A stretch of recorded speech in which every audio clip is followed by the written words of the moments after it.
Wealthsimple's Big Winter Bundle is our best match offer yet. Get a 2% match when you transfer over an eligible RRSP. For a $50,000 transfer, that's a $1,000 cash bonus. Enough to buy a fancy parka. A ticket to somewhere you don't need a fancy parka. Or just be responsible and top up your retirement fund. Plus, move any other eligible account and we'll give you a 1% match. Minimum $15,000 transfer. Register by March 15th. Additional terms apply. Learn more at wealthsimple.com/match. Hey folks, are you making any plans to get away for the winter? I've been doing a lot of travel for work. In fact, I just flew into a blizzard in Colorado, but you can change the scenery whenever you want. And while you're away, it's easier than ever to host on Airbnb because a co-host can do all the hosting for you. You can get a high-quality local co-host to take care of your home and your guests. They take care of all the hosting details, and you can still make some cash while you're away. Find a co-host at airbnb.ca/host. Lock the gate!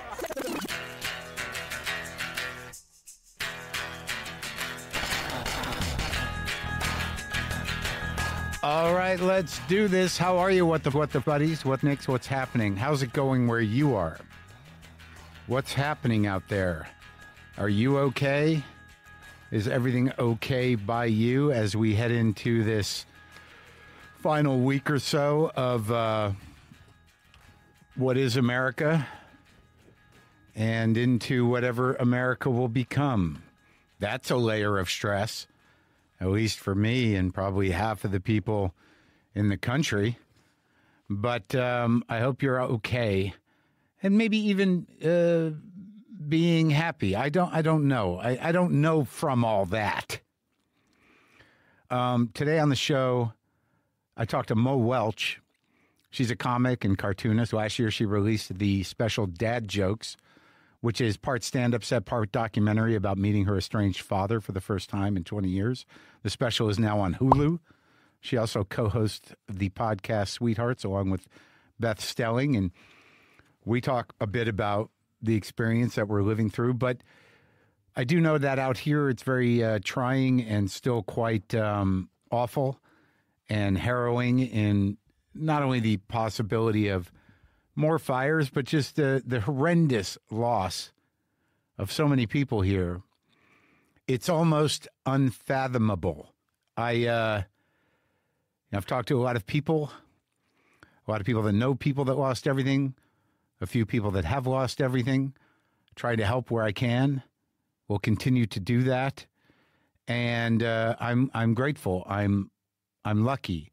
I'm okay. I'm safe. My house is fine. It's still scary, but I'm okay. And my heart goes out to everybody that has experienced tremendous loss here, because this affects everyone.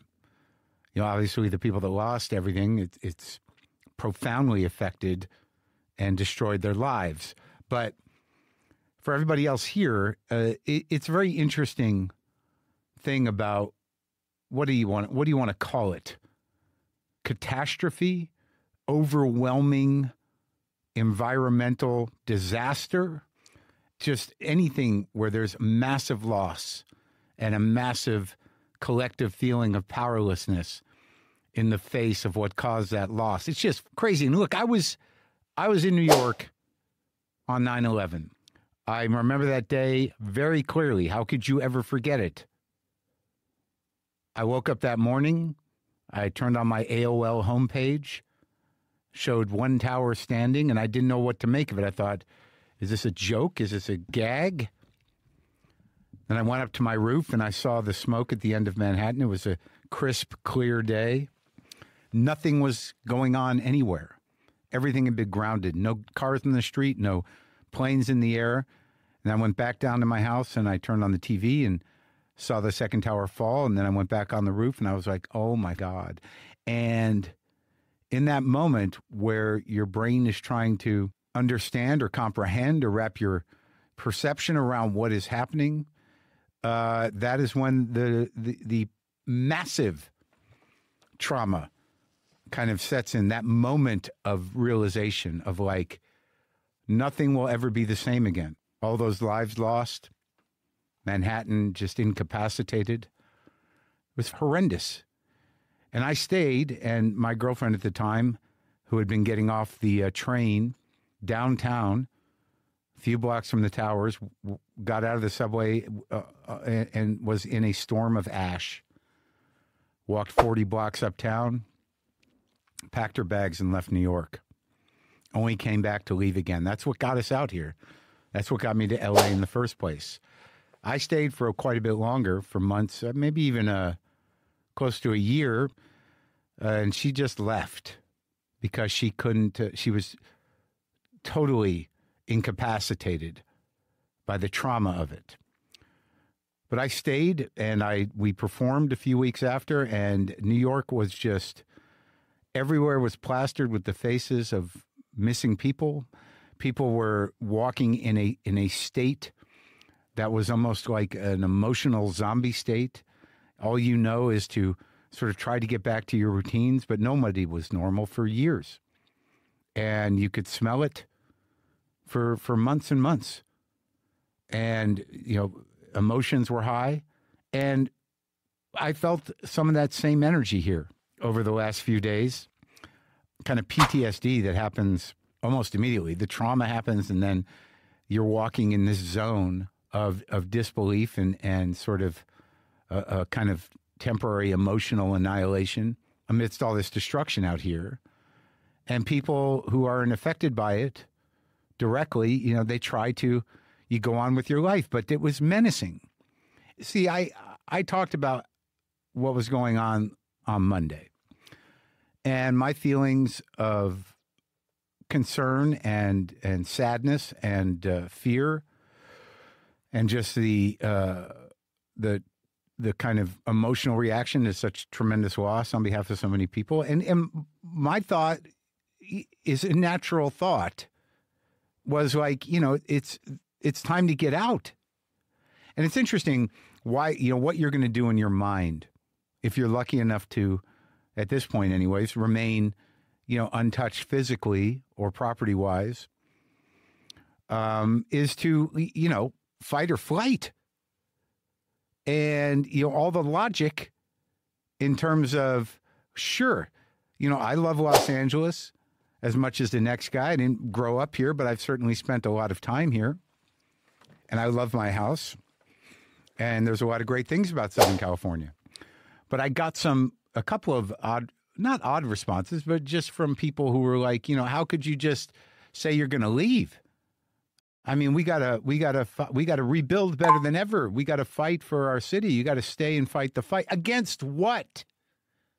Against what? What are you going to fight the wind? You're going to fight the erratic wind? You're going to, kind of like set a timeline for every year that these things might happen? How are you going to fight the wind? How are you going to fight the drought if nobody's going to get, collectively hip to the fact that we might be past the point of no return with climate change? And so then it's just a matter of adapting. So, this isn't going to get better. And so how many times a year do you see, the weather app on your phone? It says, gusts of wind. Are you going to be like, I got to get back on the fire app? I'm still on the fire app. There's no way to get off it now. The last few days have been just horrible, and they were forecasting 60 to 75 mile an hour winds. So then you just sit there and see if it gets close again and get ready. Get the cat boxes open. Get your go bags together. Make sure your kids know what's up. Just this tentative vibe of it's coming. It's coming. And these firefighters out here, astounding, amazing, real heroes, these guys and gals, men and women, all of them from all around the world coming together to try to manage this thing. And neither one of these fires are even half contained. Fight or flight, man. What's the fight? How do you win? Or how do you survive? I'm in Fort Collins, Colorado tomorrow at Lincoln Center Performance Hall, and then Boulder, Colorado at the Boulder Theater.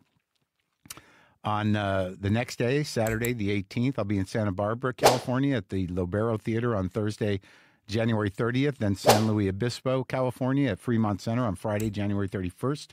Monterey, California at the Golden State Theater on Saturday, February 1st. Iowa City at the Englert Theater on Thursday, February 13th. Des Moines, Iowa at the Hoyt Sherman Place on Friday, February 14th.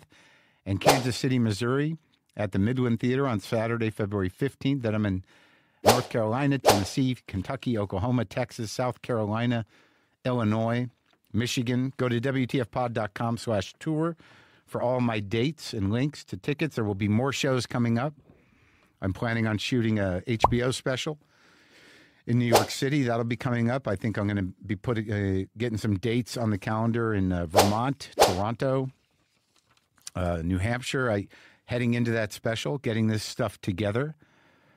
You know, look, it's clear that I've got a lot on my mind right now, but I'm sure wherever you live, there's a lot on your mind too. But something you can do to make sure there's one less thing on your mind is get protection for your house using the home security experts we trust at Simply Safe.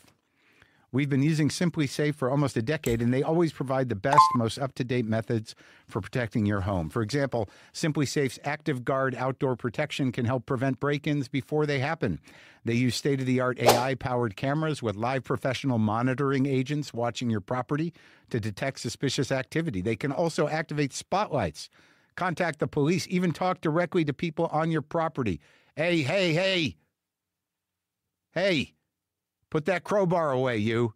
Huh? And this is before anyone has the chance to get inside your home.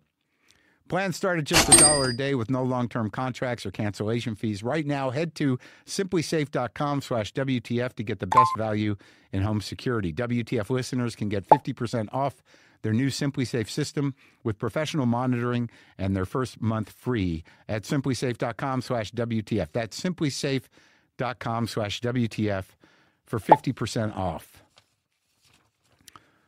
Look, it's hard to be rational in something so catastrophic and seemingly so irrational. But, I can't imagine, the kind of menace of fear when you have children. I mean, I've got cats. I mean, and I think on some level, children are probably easier than cats. I mean, they'll do what you want them to do. They may cry, they may freak out, but they'll do what you want them to do. Cats, they don't know what you're worked up about. And these poor cats in the last few days, because I was on the edge and we thought these winds were coming and I was just, waiting for a fire to, hit close enough to where I got to go. I got to go again. I can't wait for the zone to change. And then, I just start to think, you sit there and you think well, look, okay, why don't you just go out to the desert for a few days until something levels off, and so you can feel better, at least feel safe. And then I start to think well, then it's going to distress the cats. They got to box them up, put them in the car, sit in a hotel. They're going to be freaked out. No, just stay here and wait it out. And that's not sit here and wait and fight. I'm not going to, don a firefighter's outfit and get out there. But there's some part of me that's willing to put my safety at risk so my cats won't be uncomfortable. Yeah, that's a little crazy. Yeah, I got to get that in perspective. So sensitive to the animals. But they're okay. And for some reason, when I got up today, Sammy was sleeping in one of the crates, the one that I could barely get him into. Actually, he was easy. I threw him in the hamper. But today he's I don't know, maybe he wants to go. Maybe I should see that as a sign. I need help. This episode is sponsored by BetterHelp. Sometimes it feels like we don't have much control over what's going on in the world, and that's true. There are a lot of things that are out of our hands, but there's also plenty you can do to write your own story, and a therapist can be a good editor, helping you get from one chapter to another. Right now, I'm pretty overwhelmed, yes, by what's going on in the world, yes. But I also know that there are certain things I can take care of and certain things I can't. That's a good thing to talk to a therapist about, someone who can help give you a clearer picture of things. And if you need that kind of attention from a therapist, BetterHelp is a great place to start. It's fully online, affordable, and convenient. More than 5 million people worldwide have taken advantage of the benefits of therapy through BetterHelp. You get access to a diverse network of more than 30,000 credentialed therapists with a wide range of specialties, and it's easy to switch therapists anytime at no extra cost. Write your story with BetterHelp. Visit betterhelp.com/WTF to get 10% off your first month. That's BetterHelp, HELP.com/WTF. Okay? All right, do that. All right, look. I'd heard of Mo Welch, and we have common friends. I've interviewed her friends. I watched her special. I thought it was kind of awesome to kind of track. She's always had this propensity to do dad jokes, but she didn't really have a relationship with her dad for like 30 years. She decided to go find him. And the special is half that, half stand-up. It's called Dad Jokes. It's streaming on Hulu, and this is me talking to Mo Welch. This new year, why not expand your life by listening on Audible? Explore audiobooks, podcasts, and exclusive Audible originals that'll inspire and motivate you. Just open the app and tap into your well-being with advice and insight from leading influencers, experts, and professionals. Whatever your focus or interest, there's a listen for it on Audible. You'll find titles on staying healthy, including personal fitness, nutrition, and relaxation. Hear ways to improve your relationships, both in your work and your personal life, or find out how to embark on a new career strategy. If you want to overhaul your financial life or hear smart talk about investing for your future, you'll find that too.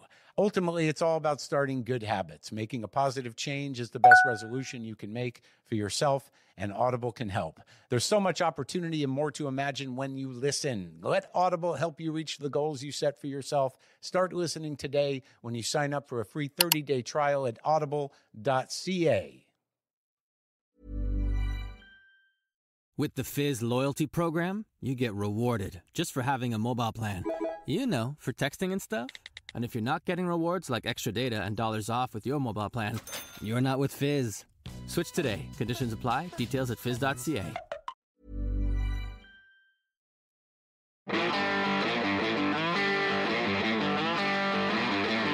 Did you split? Yeah, we went to the desert. And for what? How long? We went for 3 nights. Well, it's terrible. I mean, it's terrible for everybody in the city right now, but my in-laws lost their house in the Palisades. So at that time, like when we were going to do the podcast, it was like, oh my God, we just lost our house. And then we're like, we're getting to the desert because it's like, it was just smoke that next morning. So we're like, we can't have a kid. I mean, it smelled like a campfire. It's like, got a 5-year-old. Yeah. Yeah. I split because I got 3 cats, so I got no kids. And cats are harder to get out of a house than a kid, And, I went, but now but the funny thing is, if there's a silver lining at all, it's that I only had 1 crate, and I had to, improvise with a hamper and a box. And I go into Hollywood, and I'm at the Hampton Inn, and then that catches fire, and I'm like, you gotta be kidding me. But now I have 3 crates. And where would you? So would you go? Would you go further this time if you're gonna head out? Well, yeah, just because now we got to sit here for 3 days with winds, just looking at that map, to see if anything's close enough to be a concern, or if we actually get evacuated. And I'm like, I have no control over whether the house burns. I don't need to be here for that, and I don't need to be here anticipating it. If I could just drive the cats to Vegas or something. Right. I mean, that's the thing. It's like, you're like, okay, you go to the desert, you go to Vegas. Yeah. Vegas, 3 cats. Yeah. I know. Well, that's the thing, but they'll be all right. Yeah. And if it's going to salvage my mental state or keep us safe, but I don't know. I'm crazy anyways. I'm ready to evacuate anytime. Right. I mean, it does, obviously, I've been here for 12 years, and, we've never seen anything like this. Of course not. Yeah, and it's just because it's always, like I said before, it's like, I'm not sure where they are, but they seem to be up in the mountains. They're over there. It was always kind of like out by Malibu, something wherever. like that. Yeah, well, that one was bad, but usually it was, it's crazy, and I'm in some sort of, I'm on the trauma spectrum right now. Right. Are you? Oh my God, for sure. I mean, I think I really am just living through it right now, and then it's gonna I'm all of a sudden I'll cry in a few months. So your in-laws lost their house. Yeah. Oh, how are they doing? Terrible. I mean, it was their dream house. Obviously, they're not. They're from Texas and Rhode Island. Yeah, that's an interesting pairing. Yeah. Rhode Island. Yeah. My car got stolen once in Rhode Island. Yeah, I just performed there And you know when you stay in cities and you're like on the road and you're staying in the downtown and everyone's like, don't stay downtown. Like, you don't want to stay downtown. You're like, this is where we're performing. Yeah. So I can walk to the venue. So like half of the cities in America, I'm like, these are scary. Or just kind of like they've attempted to make it something, and then it's just doesn't really take. Yeah. So, and now after COVID, it's just like all these new businesses that they thought would save downtown are gone. Mm-hmm. I was just in Sacramento Friday, and downtown there is a little weird. Right. And then I went to Napa, and that's all weird. Sacramento, I feel like every time I go there, it's just staying in that hotel. There's like a hotel, and you go from the hotel to the Punchline or whatever. Well, that place across from the Punchline, across from the mall, that condo hotel, it's the worst. Oh, I don't say. I think I just say to like a Hampton Inn sort of situation. Oh, that's good. Yeah. I mean, I started, I lived up there for a couple of years, and I do that Punchline a lot. And it just scarred me. Yeah. I can't. Like Sacramento is just. There's so many places, from my comedy history where they're just, they're triggering. They're just trauma sites. Yeah. Like, did I ever work here? When I was a kid, when I was like in my 20s, I'm like, how did I do that? I don't, like, you do, like, I hit a point where I'm just like, I don't care if I break even. I'm not staying in a disgusting place. I can't do it. No. Yeah, my back will hurt. I'm like. You never know when your back's going to hurt. Your back can hurt at a good place. Yeah, yeah. It's just, those beds, who the knows? I feel like I'm like Eloise of like Hampton Inns at this point. Like I used to love the Hampton Inns, because it was like, back when it was sort of more important. I'm like, I get breakfast. They've got enough plugs in the room. I can plug all my shit in. Because sometimes you go to high-end hotels and they're like, they're not prepared for how much we have to plug in. Where's the plug? I know. We're so like, there is a time when in your 20s doing stand-up where you're just so low maintenance. Oh, yeah. I just need a plug and breakfast. Yeah. And, and then like you don't even rent a car, and you're just sort of like, every time you get put up by a club, you're like, there's nothing around here. Yeah. You can't walk to anything. Before Uber, it was a nightmare. Just sad, kind of middle acts wandering the streets looking for a coffee shop. Yeah, it's so true.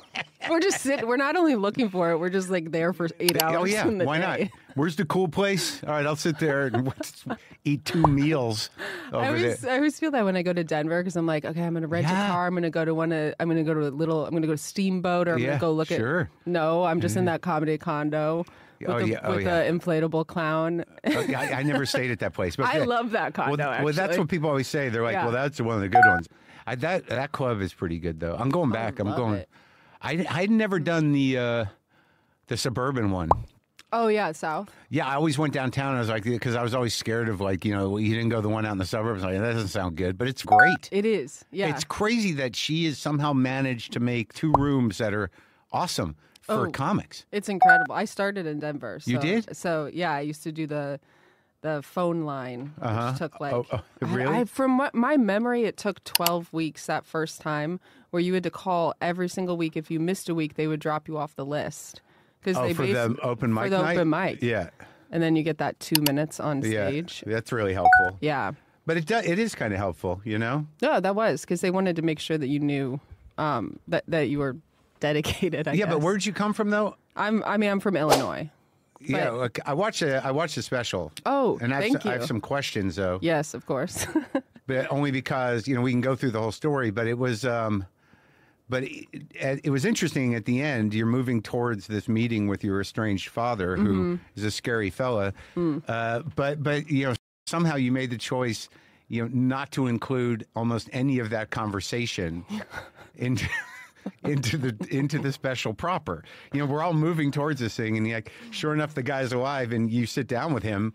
And he answers one question, and then that's it. Yeah, and then rug pull. Yeah, a few bits and pieces during the credits, and then the words come up that he wrecked his bike. And is he alive? He is alive. Yeah. Yeah, there's a lot of people don't know there's an epilogue on that too. That's like 12 minutes. I think I put too much time. Too many epilogues. Yeah. Oh, so after after he's in a coma, you came back, and but I was it clear that that he was? Yeah, I guess it was clear. I read that. He wrecked his bike, and I thought it was. My sister called me and she's like, he's gonna be. Then so I went to go visit. I went to the hospital in Tennessee. Yeah.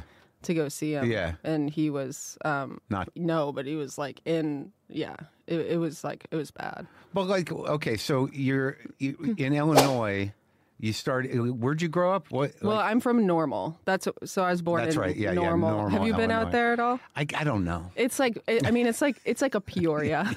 Yeah. You know. I don't know. Like I went to small. Sacramento the other night. I'm like, I'm pretty sure I've been here to this airport.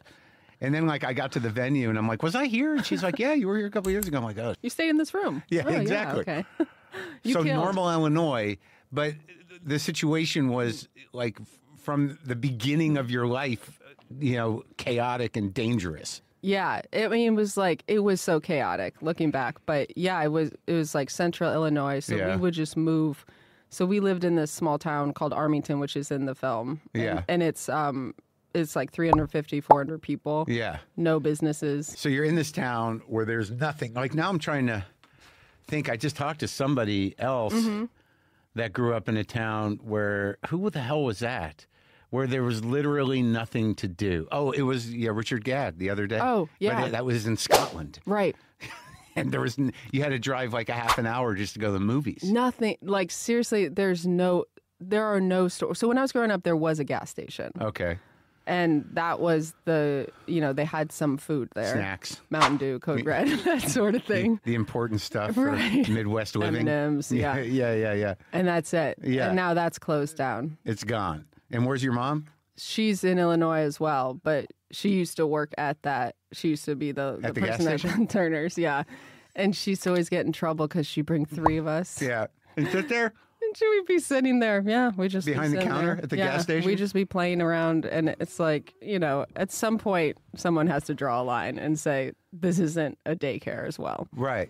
Well, what happened? Like, when does things? And you're the middle sister? Or I'm the second out of 5. 5. Yeah, there's 5 of us. 5 with the one dad. Yeah. 5 with one dad and one mom. And yeah, And he was went on chaotic. to have more. Probably. Oh. He got married after my mom, and she had 3 kids. Yeah. And so he was a stepdad Oh, okay. to them. So there's 5 kids, and what was going on in the house? Do you remember? Like, you have older siblings, so they must know. They must have been directly affected in a conscious way of whatever the hell was going on there. Yeah, I mean, my sister's 15 months older, and so we were basically twins. Yeah. So we were in the same grade. Yeah. And so I have the memories where, like, my sister's 10 years younger than me. She doesn't know anything. Right. Because when we left my dad, she was 2. Yeah. And so I have all the memories. And it was, it was just really, poor. It was super poor. Yeah. Very chaotic, but like, everyone says like kids are resilient. And, Yeah. it's true. Like we were just like, if it's your norm, then you're like, this is Sure. my life. It's fine. But what was going on? It was like what I said in the film too. It was just like really, like my dad would he would leave sometime. My mom would call it like, oh, your dad's going out on a walkabout again. And then he wouldn't come back for 2 years. And I'm like, that's a long walk. Like, Really? yeah. And like we were so young, like 4 years old. I was 4 when he went out for 2 years. And then, 2 he would do years. that all the time. Yeah. So how did your mother survive? Just from the gas station or help or? She was on, government aid Yeah. for a while. And then his family lived down there, like in the country, in Illinois. Your dad's family. Yeah. And Yeah. so they kind of took care of each other. Like she was friends with his sister. And then his mom always took us in if we needed it. Oh, really? Yeah. Mm-hmm. And they knew that he was a problem? Yeah. I mean, it's just so different down there. They were like Jehovah's Witnesses. And so it's like none of them, I don't know. He just like went off the rails, I guess. But I think a few of his siblings did. Oh, really? Yeah. You don't know them? I've met them. Your curiosity didn't drive you to make a broader documentary It'll be the next one. Yeah. about your dad's family. It's going to be just like some guys like sitting in overalls on their porch. Well, they're probably willing to talk. Hey, I'm from Hollywood. Yeah, that's always good with those people. Yeah. They love that right away. We love California. Yeah. So you're 4 and he splits for 2 years, and then you just get used to him being gone, and then he comes back. Yeah. And what is that? Like, You know, my mom did he always bring said- presents? Sorry, kids. Yeah. He was like, my mom said when he would leave and when he would come back, it would be harder for her. It was easier when he was gone in Right. a lot of ways. And so, like, it's like she had to take care of another person. So he would come back, so you weren't old enough to really know. I mean, there must have been like fighting, like were the four of you? Was he staying in touch for the 2 years? I feel like my mom was like very, she's like she was super Catholic. Yeah. And very like afraid of conflict. And I Right. think she was more quiet than anything. Like, I don't think she was like instigating She any just sort of leaned fights. into the suffering? Yeah. Mm-hmm. So there wasn't a lot of fighting. I don't remember. I mean, like, I remember fights that would lead to like throwing like if he really went for it, you Yeah, know? yeah. And like the day that when we left and we moved to Chicago, it was When you like were 10? physical. It was everything. It was screaming. I was But 12. Yeah. But so he comes back after 2 years, and then what happens? When does he end up in prison? So he was in prison when my older sister was born. Oh, okay. Yeah. So when you were younger. I don't even remember it. How long was he in And then for? he's been in, I don't know, maybe 3 or 4 years. But your mom didn't drag you all there to see him? And that Well, kind my mom was pregnant when he was at Joliet State Prison, Yeah. which is closed down now. But she was pregnant and went to go visit him. Yeah. And then when my sister Michaela was born, he was in prison. Because I was asking her the other day, she Yeah. was out here visiting. And Uh-huh. I was like, well, what was he at least supportive when you were having your babies, like Yeah. at the hospital? She's like, oh no. She's like, well, he was in prison when Michaela. Uh-huh. And I was like, okay, so no. He goes, and he was drunk when you were born. And I was like, okay. Yeah. And I was like, and you kept going like, this guy, we got to have more kids with this guy. Yeah. How does she answer those questions? She was just like She was young? optimistic. How old yeah, was she? 23, 20.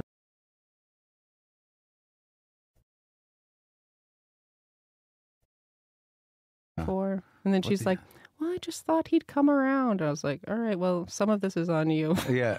It's weird when you get into that, though, because I've been in those situations where you think people will come around. Right. I mean, it's obviously not that bad, but if you have that personality where you're not hip to the nature of codependency and the fact that you really can't change people unless they want to change, I mean, you're in for a ride for as long as it takes for you to get woke about it. Right.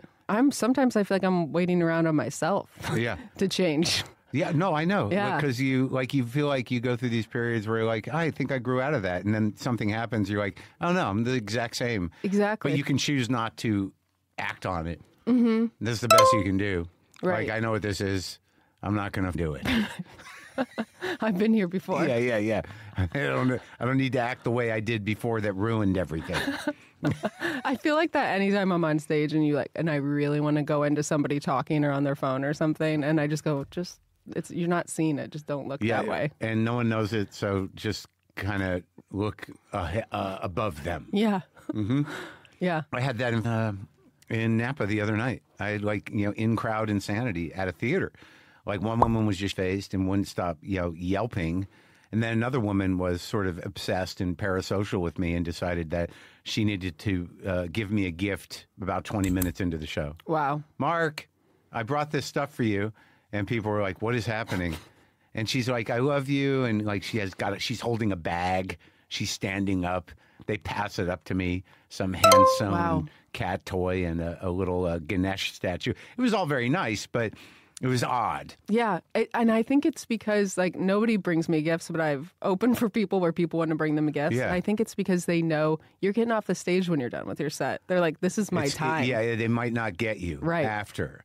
But then it became this long conversation. And, it's hard.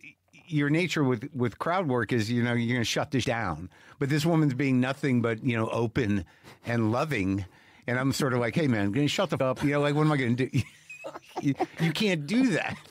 So, like, she keeps talking and she's insisting on giving me this gift. And the rest of the crowd is like, hey, shut up. I'm like, take it easy. This is not a hostile situation. This is like a person who's somehow doesn't know that she's in a room full of people and she's got a gift. So let's just ride this out. But then the other woman, the drunk woman, then I had to like get angry. And that moment where you shift out. Like crowd work's one thing, but there is a moment where you honestly get angry, and you're either going to show that or you're not. And if you show it, some part of you realizes like, all right, well now they've seen that, Right. and now we've got to get back to nice guy or whatever the fuck person so who does true. his job. Yeah. You're like, let me get back to my act. Yeah. Like I always say, like, all right, so now you see who I really am. Let me try to get back. Let's see if we can. I know everyone's nervous. You know, Daddy yelled, but It's so hard because, like, it's so much more entertaining, and we all know it because we've been in crowds to see what is going to unfold when a heckler is there. And that's why it's so hard to go back because you're like, well, nothing's more entertaining than what we're seeing now. kind of. But like I know how to do crowd work. I'm Yeah. good at it. But I'd rather do the shit I'm working on. Oh, same. Yeah. So when you get into a crowd situation, if it's cute and it kills, you know, it becomes very real. But if it's managerial, then you just want to get it dealt with. Like, Right. you know, eventually they got that woman out of there. And I could hear it happening. And it's a theater and everyone can hear it happening. And I just stopped talking.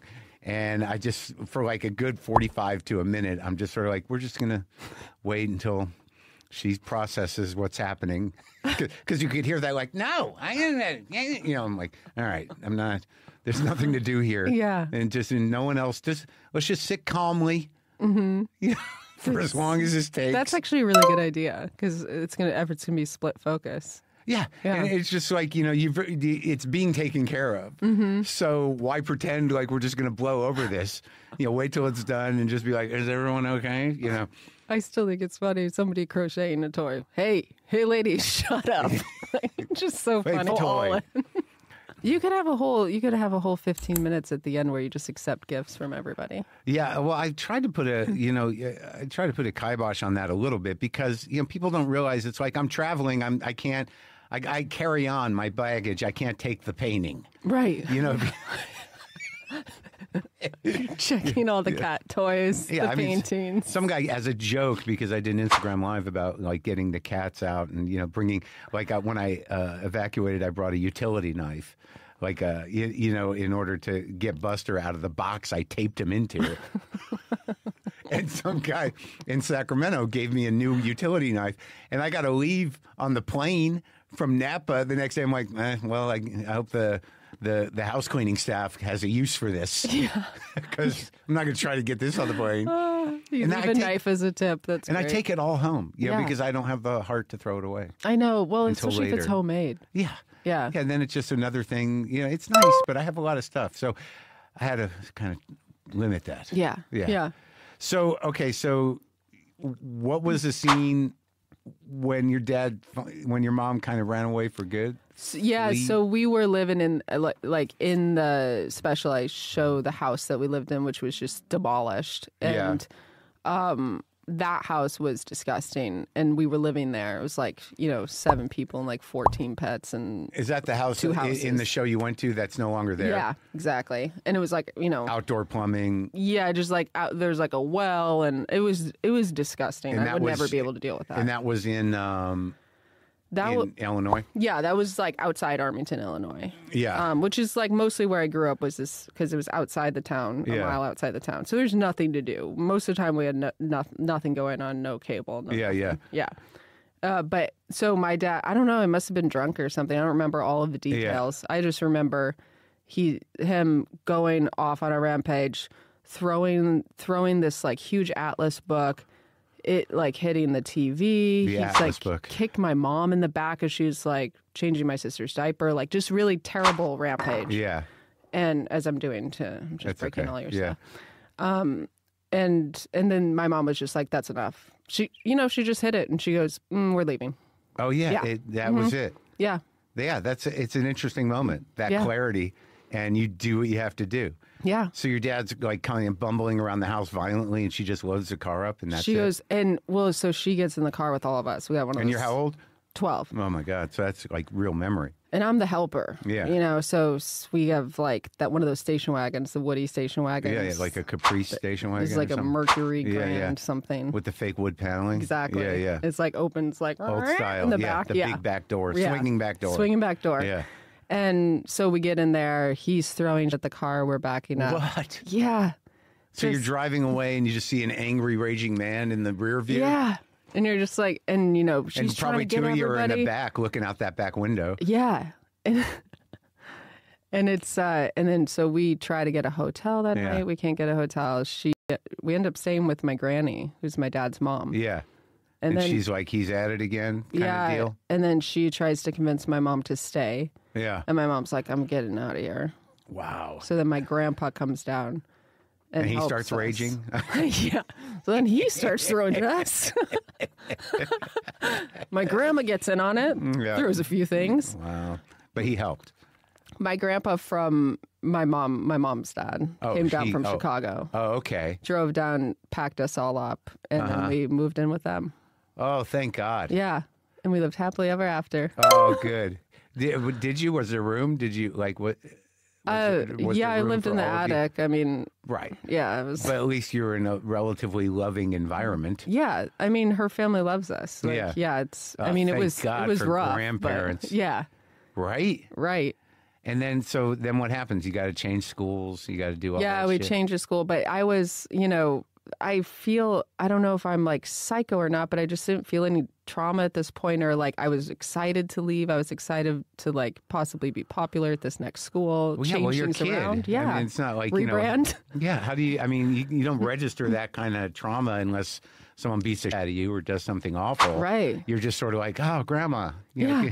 Oh, this is fun. Yeah, right. We're near the city. Yeah. And how was that new school? I mean, it was a lot, but I'm going from a rinky-dink school to like straight up. I mean, the thousands of kids. Yeah, and but it was fine. I mean, like looking back, I made friends really easily. So I was like, I had friends, did terrible in my school. Yeah, made friends, went on, joined the basketball team, that sort of thing. You did the jock thing. Yeah, I did a little bit of the jock, a little bit of the art. You know, what was the art? Just drawing. Yeah. Yeah. But you had friends. Nothing real. And I was in band. I was in marching band. Oh, really? Yeah. You did the full spectrum from jock to dork. I did. Yeah. With a little art in the middle. Yeah. What? I guess I was trying everything. See what would fit. What you fit in? Yeah. Well, what did you play in marching band? Trumpet. Oh. Yeah. And I was also a flag girl. You spun the flags around? Yeah. The baton stuff? Yeah, that's right. Man, you attacked it from all angles. I did. For the friendships. Seen what would stick. Then did you maintain friends in all different factions? Pretty much. Yeah. I mean, I don't think any of my friends ended up really doing any of those things. We were all just drinking in the woods. No one stuck with the flag stuff? Yeah. As a life? No. Can you imagine? My what are mom's you up still to? upset. Yeah, I'm still spinning the, Oh my God. You're really locked in, huh? What is the market for something like that? How do you? I do corporate stuff, I do open mics. Yeah, I do the improv. I've got a big following on social media. What is this now? Okay, nothing. Are we being evacuated? No, it's just a friend, nothing like. But that's so weird how vigilant you get. Like, well, oh God. Yeah. But, okay, so now, when do you, like you? So you just stayed with your grandparents through high school? We stayed for maybe 6 months or a year, and then we moved to a domestic violence shelter for like 18 months. Because he came after you? No, because they had like a great program. Oh, okay. And so we had to apply for it for people first. that flee. Yeah. Okay. And then nobody you can't. The building's like unmarked. Obviously, it's just like a brick. It looks like a brick apartment building, like a hiding place. Yeah. Yeah. And so, but they gave us. It's a full apartment. It was 3-bedroom. It was nice. Yeah. Yeah. Especially after living with your grandparents, you're just like happy to. But we weren't allowed to have, because everyone in there was like. It was, it was a mom and her kids. Yeah, there were like 4 or 5 apartment buildings. Right. So we couldn't have like boys. Right. Outside boys, men in that apartment building. So, I'm like even in 8th grade. Yeah. So not quite dating, but still they were around. Have some boys over. Sure. Yeah. You got to have a place to go make out. Yeah. Yeah. Meet some of these boys on the marching band field. Bring them over. So, yeah, we used to sneak boys in. Oh, yeah? Yeah. But they were 8th graders. Yeah. So they weren't that threatening. Yeah, they still weren't allowed, but we were just rebels like that. And how you stayed there for 18 months? Yeah. See, like, isn't that interesting when social services works and, people are actually, taken care of? And we had to go, it was required that we went to counseling. So we had to go to, counseling as a child every week. And do you remember making friends with the other kids who were traumatized? It was, at first I was in the kid group because I was 12. Yeah. And then I was moved. I was like, please put me in the teenage group. And I get to the teenage group, and those girls had it, like the stories. I was like, it was a whole awakening for me because they had a lot of trauma, but they also were like already, they were like, and I was like, whoa, right. This is too much for me. Right. At 13. Yeah. Yeah. And then you kind of like, I think I want to go back with the kids. It's too much information. Yeah, it was. I was like, I just want to go back and play that game, the games we were playing. Just spin the bottle and whatnot. Yeah. Oh, my God. So, okay, so you stayed there for 18 months and where? Then we get Section 8 housing. Okay. And we live on Awesome Boulevard in Oak Park, which Awesome is Boulevard? Austin. Oh, okay, I was going to say Awesome Boulevard. That's a good sign. We went to Awesome, living on Awesome Boulevard. Yeah. And it was, it's the border between Chicago and Oak Park. How old are you? You're 13 when you move? Yeah, well, we were 12 when we moved to Chicago. Yeah. Yeah. And then everything changes. Everything changes, yeah. Life gets real. And it's a different school, so you're going to high school at a different place. I'm having fun. Yeah. Yeah. I made all new friends immediately. And the dad's completely gone. He, doesn't come to visit, doesn't reach out. The next summer, we went to, as part of the agreement. Yeah. We go to his house. Yeah. And then that's the only summer we ever went there. We went for 2 weeks. And was it a nightmare? We were having fun. He was just working the whole time. He had a girlfriend. Right. And That's the summer I got my period, as I mentioned in the special. Yeah, exciting. So it was pretty exciting for me. How'd he handle that? Well, I told him, I lied, and I was like, hey, I think Sandra got her period. We have to go get her some pads. I just can't, I can't imagine that guy, who, you see at the end of this journey in the documentary was capable of anything. Yeah, it was not somebody you wanted to talk to. He's a about scary real guy. Things. Yeah. He reads scary. Yeah, he was scary. But, I guess he had his moments. He's very, quiet. Yeah. Well, maybe that's why he didn't include the full interview. You find out he's a great guy. Well, it's definitely when he sat down, he's like, all right, so what are we doing? Yeah. Yeah. Because I guess because he saw the camera there, and he did. Well, he knew there was going to be cameras because we mic'd him. Yeah. But I didn't see him until the moment that I see him in the film. Right. And so he was he's got nervous. to deal with that, right? He was like, "What's happening?" Right. And he. So you didn't tell him when he was coming to meet you that you were going to be recording it. No, he knew. Oh, okay. Yeah, because I had a few friends that were doing the project with me that were in touch as well with him, and we're like, "Okay, we're going to get you mic'd up," and So he gets in there and he's like, y'all got a beer? And they're like, we got 7-Up. I'm going to need to take the edge off for this. I was like, I wish I had one at that point. Yeah. And then so I was obviously so nervous. We go, that is the first question I ask him. The whole point of the thing, I always thought it would be funny, a funny joke to myself, to do all this work and ask him a stupid question at the end. Yeah. And so I did that. And then we ended up going to a bar later that night, and we had a drink. Yeah. Oh, okay. But you asked him the favorite color and stuff. I thought that was kind of funny. Yeah. Because you could almost see something childlike in there, but he couldn't quite access it. Yeah. But he played along. He did. And then I was like, okay, that's it. And he was like, okay. And then we actually played catch. We didn't put that in there, but I wanted to play catch with him in that field. Why didn't you put that in there? It just looked wild. I mean, I was on adrenaline or something, and I was tweaked. Yeah, I was. Well, then he thought are you just trying to make fun of me? Oh, right. Because I can't. Because you can throw further than me. Oh, and I was then it became a scary issue again. Then we're competitive. Well, that's very telling. I mean, that that mindset, how in that situation, even that simple, how is that not volatile? Yeah. And had to have always been that way, that sense of being threatened. Right. because of your, like, whatever, insecurity or whatever. Yeah. Huh. So in high school, do you continue with the band and the trumpet and everything? Yeah, I did all that throughout high school, and I did like basketball and No theater? no theater. No, I mean, I did a play in the summer once, but I was really, I mean, I had terrible stage fright. Like, it was hard for me to say my name in class. Yeah. But then outside of class, it was fine. Yeah. My friends, everything.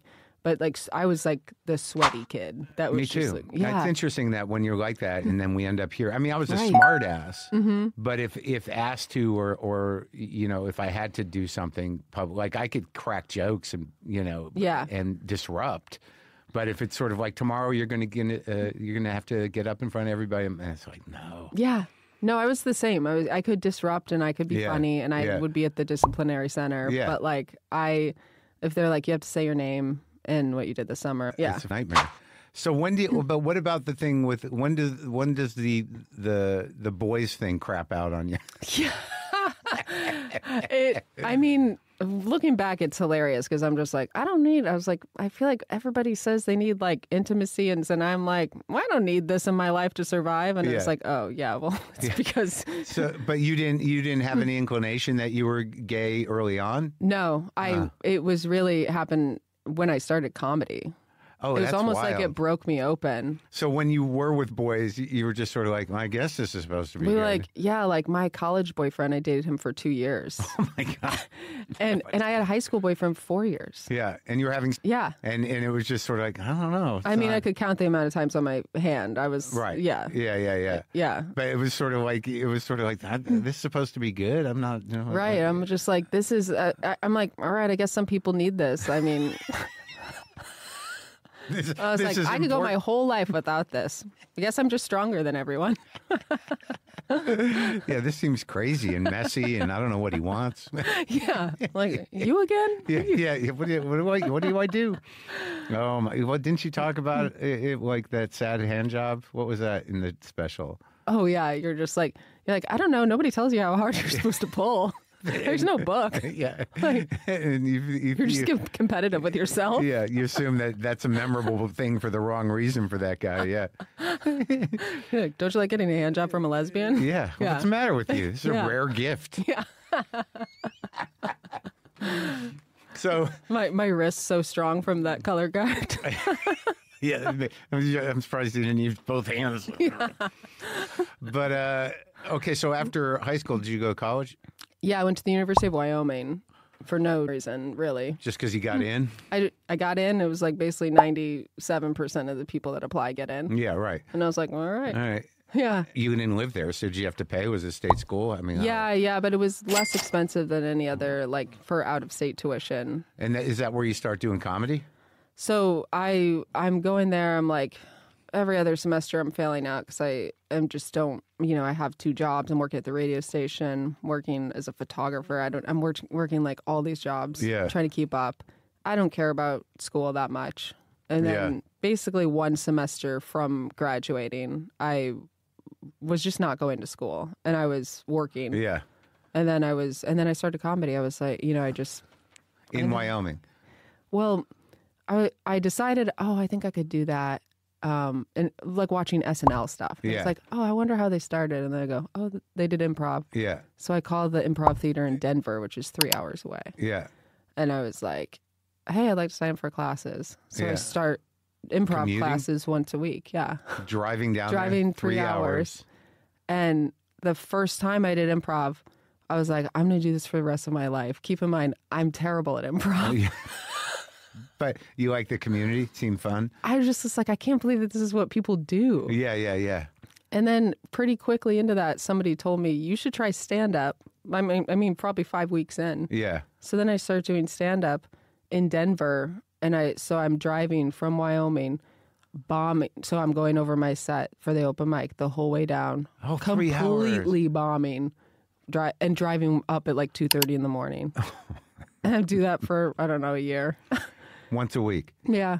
And then I moved, and then I was like, That's moved to crazy. Chicago. And what Yeah. were you were writing jokes? Yeah, I was writing jokes, trying to figure it out. Yeah.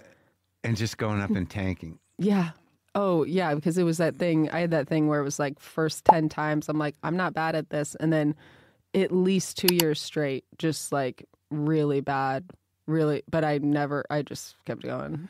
Did you, when you look back on it, does the style make sense? Were you still doing kind of like straight jokes and just holding waiting? Yeah. Yeah. Like, aren't people supposed to laugh during this period? This is where I thought the laugh was going to happen. I'm still you would do that recording yourself going down. You really would give it time. You're like, okay, give a little time just to make sure you make your time at the open mic. Yeah. Right. Oh, and yeah. When you get there, it's done in 25 seconds because no one's laughing. Yeah. And you're like, that's all I got. Yeah. Do you remember when it first like started to click? Man, well, I just did it all the time. It just became such an open micer. Yeah. And I sometimes I feel like I'm still waiting for it to click, but it's like, it took at least 10 years. Yeah. Or, maybe like maybe 5 years in Chicago. I was like, okay, I get like people started to tell you who you are as a performer. And right. I go, okay, I guess that makes sense. I forgot that one part of the doc. That was like a great part. The graveside of that girl. Yeah. What was that story again? So you used to go because there was nowhere to play in that house. Yeah. With the outhouse, and you just go to the cemetery. So we basically crossed a highway to get to the cemetery. We played in it all the time. Like it was. We found our cat there. Yeah. You took a graveyard cat? Yeah. She would like, you'd go to her like little bowl. She had like a bird head in it. Yeah. Yeah. Yeah. Well, graveyard cats they're there for a reason. Yeah. But you took it. We took it. It had 5 kittens. It's weird that cats live in graveyards, but they always do. I know. It was such a cute cat though. So what was the story with that gravesite? So this girl died. This is actually when I stopped going to church. So we were at part of the Lutheran church. Yeah. This girl died when she was 16. And in the doc, too, I call her the Michael Jordan of the graveyard because she played 3 sports in high school. And that's all you remember. So you were not in high school No, yet. I was a kid. I was in grade school. Yeah. And she died. And you heard about it at church? I just heard about it in the town because it happened in one of those like roads. How'd she die? She died in like a car accident. Oh my God. Yeah. Okay. And so her tombstone has her etched in it playing the 3 sports. Yeah. And so I was always sitting by that thing. I was always like visiting her. And that is truly why I stopped going to church, because I was like, that's when I realized like there's nothing. How could they kill this girl? Yeah. How'd they let this angel? girl die? Yeah. Yeah. And you would go sit there and like you had a relationship. We play, and I always remembered her. And I always like would look, even when then you get Google and stuff, and I'm like looking it up. Well, how exactly did she die? And I was like, I think about her like I'm a family member. It's like a mild obsession that, was a key to the universe somehow. It is. Yeah. Yeah, and like because you couldn't wrap your brain around it. Innocence was lost in a way. Yeah, because you weren't doing anything, and this girl did everything. It seemed like she was like a perfect person. Yeah. And just gone. Right. And you're like, oh my God, hope is exactly. What happens now. Yeah. And you never went back to church. I was supposed to do my like confirmation at the church, and I'm like, I'm not going. My mom never even fought me on it. But the move to Chicago, you just did that on your own? Yeah, so I moved back to Chicago because it was rough. After Wyoming, right. I was like a hostess at a steak restaurant. I was like, I got to get out of here. Wyoming. What part of Wyoming? Well, that was in Denver, but I was in Laramie, Wyoming. Okay. Yeah, which I did a bunch of shows there. Yeah. It was actually pretty fun because they don't have any comedy. Well, yeah, I mean, if you're going to cut your teeth somewhere, I mean, when I was younger, it was different. It was all club-driven and whatever. But, it's good to be able to do it anonymously. Yeah. And just...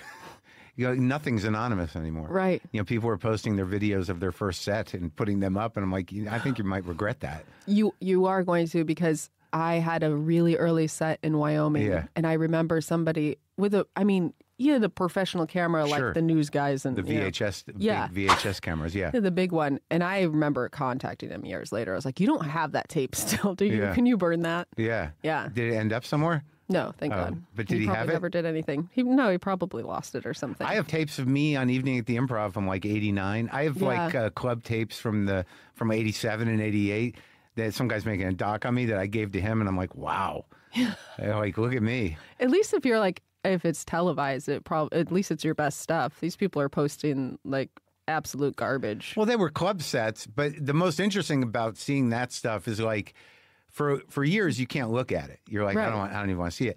But when you kind of get grounded in what you do, you can look at it and be kind of like, oh, I was myself. Right. I just wasn't good at it. Yeah. And that's relief that you Right. have a personality that somehow keeps going on and on. I'm always impressed with like how I was so like word for word with my jokes. And I was Yeah. like, well, there was like, I really had like a work ethic to that where like now I'm a little loose, even from this dad jokes. It's like, I'm so much looser on stage. Even since from the there. doc? Yeah.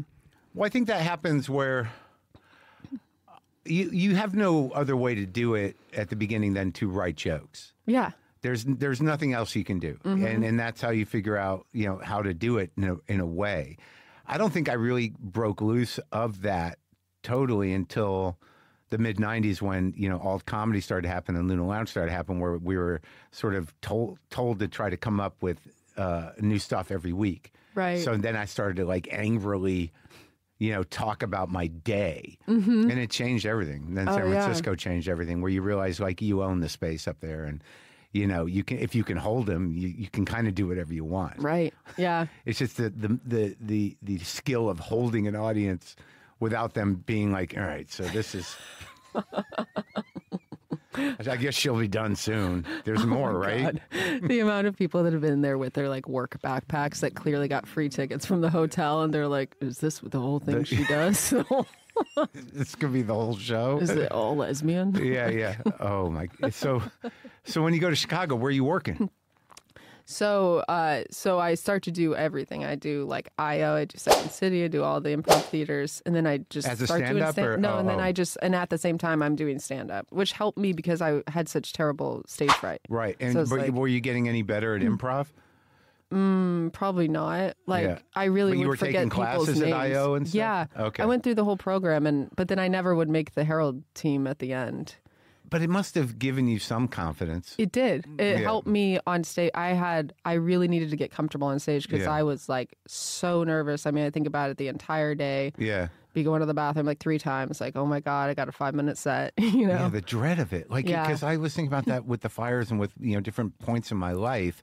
But when you start out as a comic and, for whatever reason, you have this commitment to it, when you've got a set next week at an open mic, your whole week is It is. Yeah. because all you're thinking about is like, I got to go up and do that thing, the 5 minutes. That's why you have to have a mindless job. You have to just have a job you don't care about. Yeah. Because if you're a doctor, which there have been some, but like, no, you have to focus on your job. Yeah.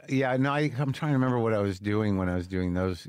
I worked at a coffee shop and I worked at but it was, I can't even, it becomes hard to sort of understand what the commitment was. Right. Because when you're doing it, you're like, I don't want to do anything else. Mm-hmm. That's insane because it's the most uncomfortable, anxiety inducing thing in the world. Yeah. I don't have an answer to it other than like, I need to be seen Yeah. for who I am. This is me. It's my turn. Exactly. That is no, I feel the same exact way. I was like, I don't know. I have given my life to comedy, and I have been so like, I just think about my bank account going negative so many times in Chicago, and I'm like, it's all to like, and I'm buying these wigs, and I'm doing it all. Got and wigs? Yeah, Because you're doing characters? I'm doing sketch. I'm doing. As I a did stand-up? everything. Yeah, I would sometimes go on the show, and instead of doing stand up, I would like dress as Larry Bird and like just pretend like I'm Larry Bird. As your stand-up set? Yeah, Wow. yeah. That's ballsy. I just tried everything. I didn't do any wigs. I never Yeah. did wigs. I was always sort of like, if we can get to me, whatever I Right. am now is not really me. So that's the character. Yeah, I think I it was is an angry smart. guy for years. I feel like that's smarter in a lot of ways, though, because I don't think I really was. I don't think I was like really improving as a stand-up until I let go of the wigs and the costumes. I wouldn't have never had the confidence to believe that I could sell that. Yeah. Like, I can barely be up there myself. I'm going to put a hat on and pretend to be a guy. There's just no way. It's weirdly so much easier, though, because you really get lost. Like, I get lost in Larry Bird, and I'm like, I'm so funny as Larry Bird. I'm so quick. Well, that's like, that must be from improv. Yeah. That must have, like, what gave you the confidence to do that. Right. Because, like, to me, like, getting into a character that is, like, completely clowning, I'm like, immediately I'm like, this is stupid. I look stupid. There's no way. I still think that. I'm still like, this is stupid, but it is somehow funnier than my actual self on stage. So when do you give it up, the wigs and the... I did that show like 6 months ago. Sometimes I bring out Larry Bird. You do? Yeah. Does anyone know who he is anymore? I don't know. Some people are like, who is that? So I explain it. And that can't help the bit. And I say, I go like, I'm Larry Bird. I'm not shy anymore. And then I just like kind of try to recruit 5 players to my new Celtics team. Okay. And then I have so people it's a crowd shoot. work device? Yeah. And I mean, it's really fun. But even the last time I did it, I was just like, I don't know what that was. I didn't like that. I was like, I gotta put my clothes back on. It's weird when you grow up in some sort of chaos or emotional void in terms of parents that there's some part of you that deeply craves that discomfort. Yeah, because it's familiar. Mm-hmm. Like, oh, this is exactly. I'm a strange person, alienated from most people emotionally, and let's honor that tonight. Yeah. And everyone has to watch it. I do love... You drag them in your discomfort. To my childhood. Yeah. Yeah. There was... I love the cringe moment. Like, if somebody's doing comedy and there's that cringe in my stomach is, like, turning for them. I love that so much. It's not that I want so much of that in my act, but I'm like, if I could get one moment where it's like, oh, I don't... Well, like, eventually you get to the point, and I know you're there because I think I kind of saw you do it, where, like, you have an idea... Like, I'm doing this now because I'm trying to, kind of regroove an hour where I have Post-its and I have things. And as opposed to, like, structure a joke, I'll have what I think is funny that I have to work with on a Post-it, and I'll just read it. And a lot of times they'll get laughs, and I'll be like, oh, I'll work on that. But sometimes I'll read it and nothing. And I'm like, all right, well... That one's, I guess, not going to go in. So you get adept enough to when something tanks like that you can bounce back with some humility and just be like, hey, I look, not all of these are going to go. I feel like that's something I've always had on stage is being able to bounce back because so many of my jokes would not go. Yeah, yeah. And so at least I was funny in the like, well, that didn't work. Yeah. I learned that pretty quick. Most of my act was like, so that one also didn't work. Well, that's actually a great character. Like I don't know why I'm sure someone has tried that, where you just have these mediocre to lame jokes, and as the arc of the set goes, you get more frustrated. Like, I'm working. God damn it! What the f is wrong with me? Why do I even do this? And you're getting the laugh from that guy responding. This is the last one. Yeah. This is the last one. I'm out of here. Oh God! So, when do you start featuring? How do you get to the point which clubs you work in Zanies eventually and that kind of stuff? Yeah, I was doing all those popping around, but then I left Chicago before I even did anything. I mean, I wasn't like a big fish. Yeah. But you were doing real sets. Yeah, I was doing real sets. Yeah. And then I moved to moved to LA. And then I started a few years in, I started to go on the road with Jesselnick. And then kept getting like opening gigs like that, like theater tours. Yeah. So you're solid. And it's the best job in the world. Like I'd rather, like I've been featuring like this whole last year on a theater tour, and I'm like, I love it, with Brett Goldstein. Oh, okay, that's a good one. For 14 months. Well, then at least you have a attentive, sophisticated audience with him, certainly. Oh, yeah. I mean, all of those audiences were really different, and they were all amazing to like navigate. Yeah. But, Anthony used to just say, it was so funny because like I bombed once or twice, definitely in London. With Jesselnick? Oh, you went to London with Jesselnick? Yeah, and I bombed, and I was like, God, I'm sorry. It was so bad. And he was like, I don't care. It doesn't matter. He's like, I'm going to kill anyway. And I'm like, that's actually really helpful for me. No sympathy for your plight. Yeah. Because it's my show. Yeah. He's like, it doesn't matter if you do good or bad. I'm like, that's actually really helpful for me. But did he say it at least in a caring way? I'm sure he felt empathy when I came off with, my tail between my legs. Yeah. Well, I think he had to have been a guy that bombed his fair share trying to put that thing together. Right. Back in the day. Yeah. I didn't see him early on, but, you've got to figure that particular angle out. Oh, yeah. That's rough. That's hard. Yeah. So you bombed with Jeselnik. Yeah, I did a few bombs. Like, most of them were good. But there were, each tour would be like 2 or 3 Well, his audience shows. is weird because, they don't really know him or what he is, but they know that, in terms of being a person, like you would know him or I would know him, but they know the character and they have expectations, and the expectations are like, this is going to be tough.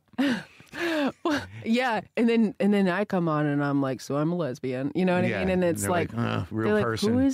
Who is this? But they were very nice. Like when we were on our we went on a European tour and stuff. Yeah.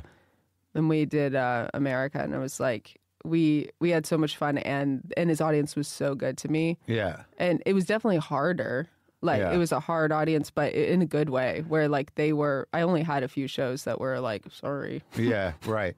Well, I mean, a lot of times they're just not focused, or sometimes when you're opening, they're still seating. Right. And, it's the nature of that position. But it's the best, I think it's the best gig in comedy. I know a lot of people are like, To no, open go for do. theater act? Yeah, because it's like you don't have to get anybody out. You're staying in nice hotels. You're Yeah, eating and it's good. all just about the job. Yeah. And you're set up just perfectly. And they feel like you're a treat, and they're like, "Oh, that's great!" Like there's this person, going the up for 15 minutes, 20. Right, exactly. And they're there for a reason. They didn't just wander in. It's not a free ticket, Right? And they're okay. They know that you'll be done soon if they don't like you, Right?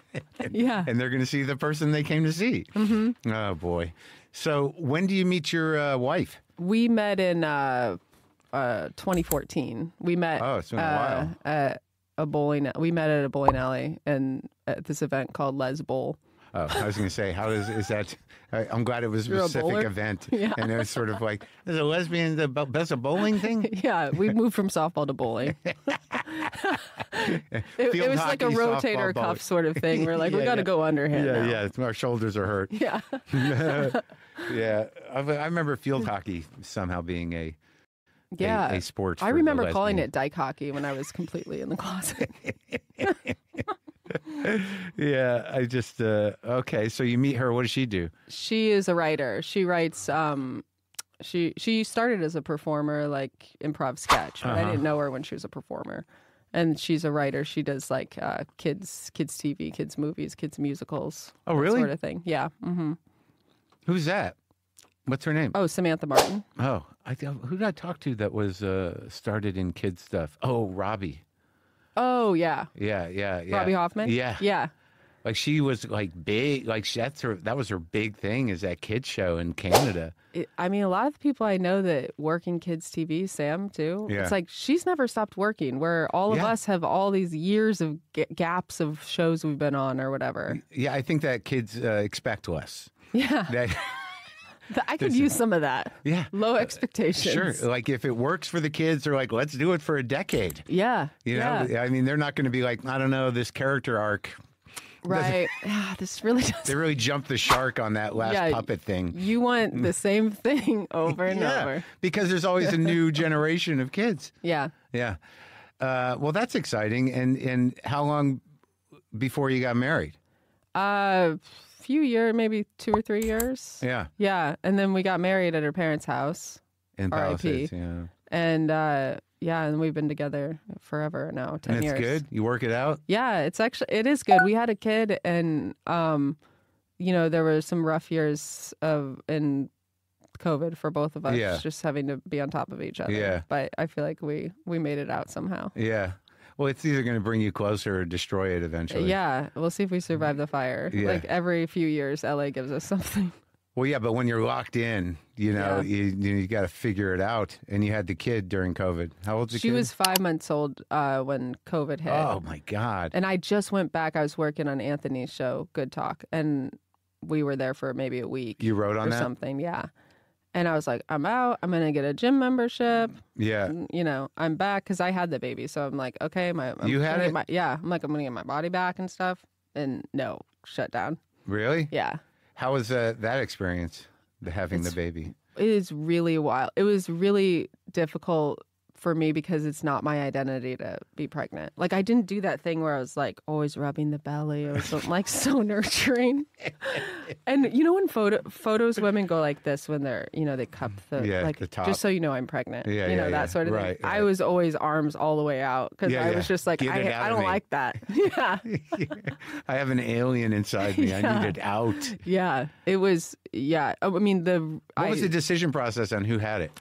So I'm 4 years older, but also, I mean, I joke that it's because I'm taller, but I do think that it's like I felt like my body could take it better because her mom is petite, and Sam's more petite than I am, and so I was like, I think actually I can hold this better, and we got tested, and I was like more fertile than her, which made sense because my family couldn't have kids, like no problem, plenty of kids, and so. Yeah, so I was like, okay, I'll do it, and then she does the second one. And I have a joke about this, but it is true that, like, she saw me have the baby, and she was like...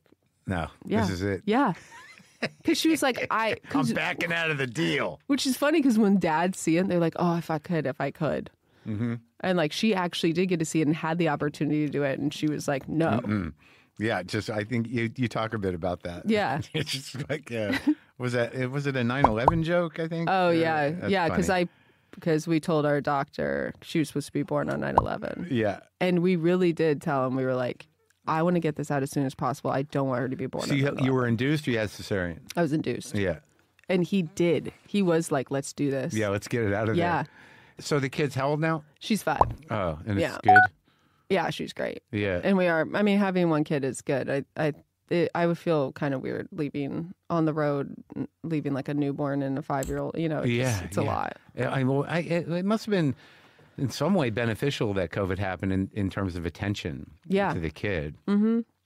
As difficult it might have been, you didn't have to go. Right. You were everyone's totally bonded for 3 years. Right. Solid. Yeah.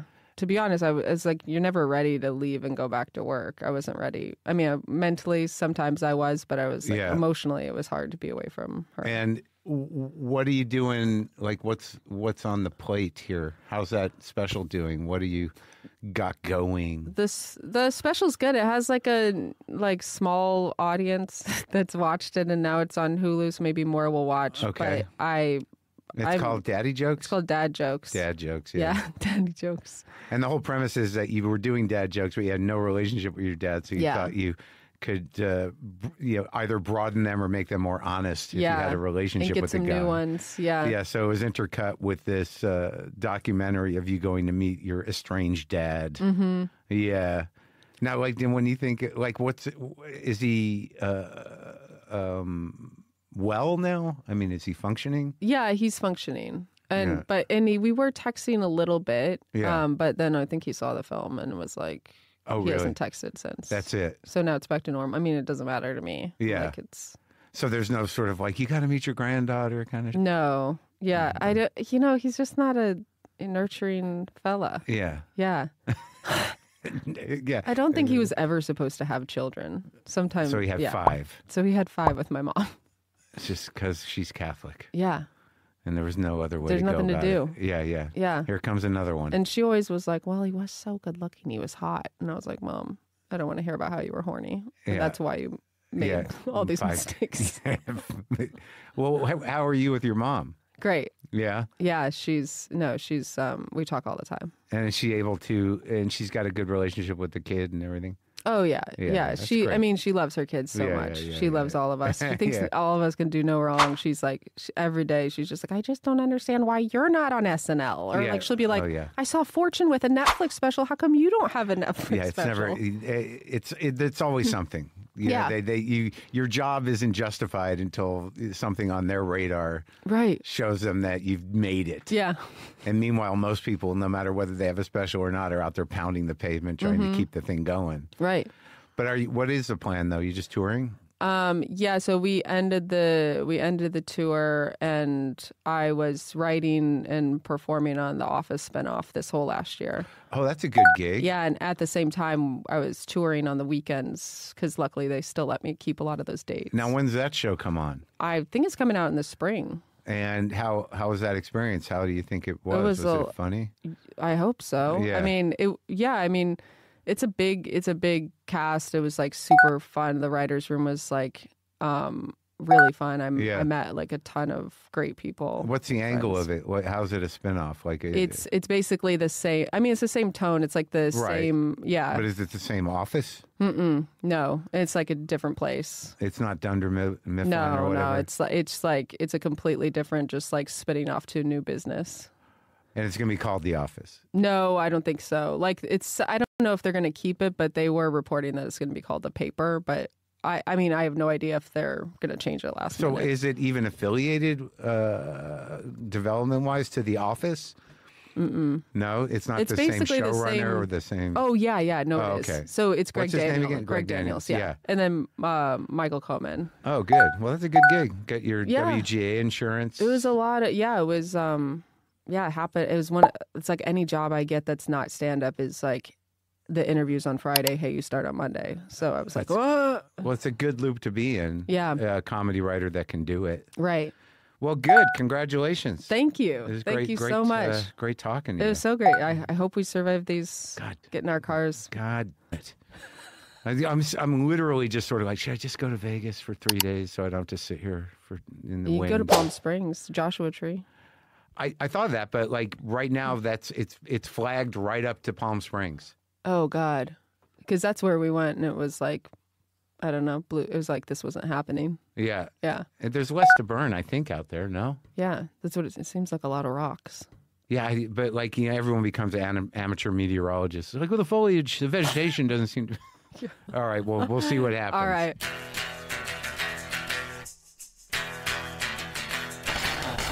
There you go. I like her. Again, Dad Jokes is streaming on Hulu, and her podcast with Beth Stelling is called Sweethearts. Hang out for a minute.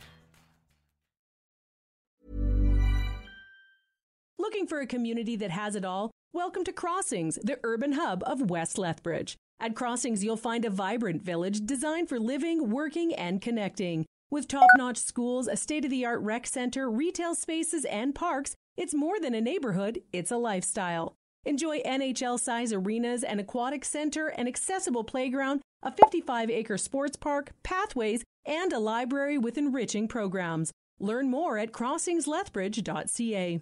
With the Fizz loyalty program, you get rewarded just for having a mobile plan. You know, for texting and stuff. And if you're not getting rewards like extra data and dollars off with your mobile plan, you're not with Fizz. Switch today. Conditions apply. Details at fizz.ca. Okay, folks, if you want more details about what's been going on in my life and in my head during these fires out there, I talked about it for a bonus episode on the Full Maron feed this week. This was always part of the agreement you make with living here. Mm-hmm. You know, whether it be earthquakes or this, that these Santa Ana winds have been a reality for centuries. Mm-hmm. And, you know, this was always a possibility. And there was always fires every year all along the California vegetation, all the way up north. You know, I was in San Francisco, you know, decades ago where, you know, Point Reyes and, you know, a big chunk of massive acreage burned. And I was in Napa the other night and that place burned down a couple of years ago. And, you know, it's just reality, and you can rationalize it however you want. It's like, yeah, well, the earth does this, and sometimes burning's good, and yada, yada. But you know, the menace of human loss and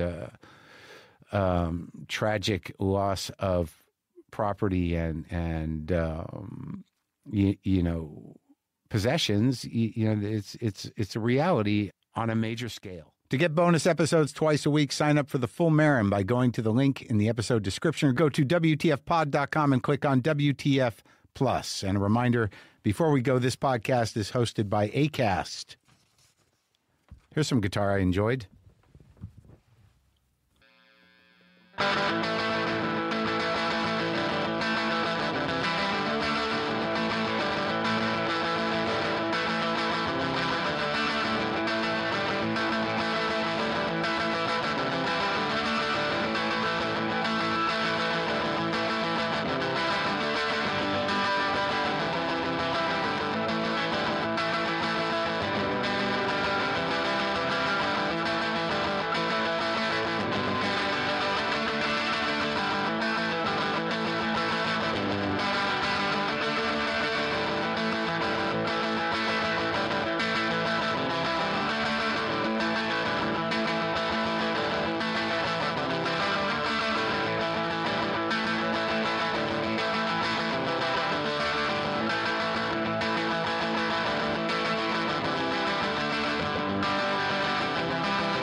Boomer lives. Monkey and LaFonda. Cat angels everywhere.